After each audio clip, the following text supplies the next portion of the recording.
Hello friends, in this video I will show you how to add last name and page number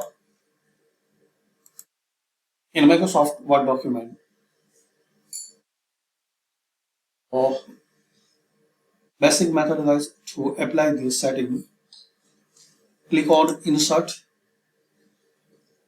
then Page Number,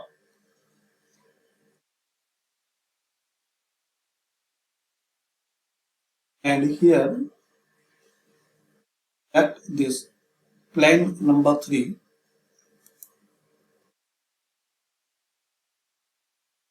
Now here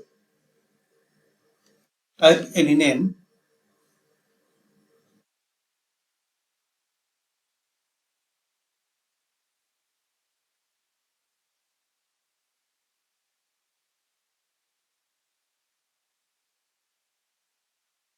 You can increase the size.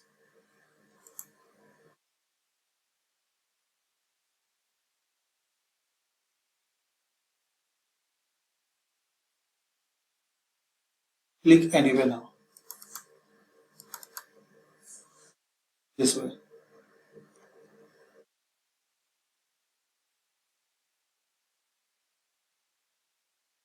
So this way you can add and apply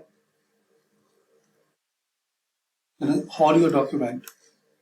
Last name and page number in Microsoft Word. Thanks for watching.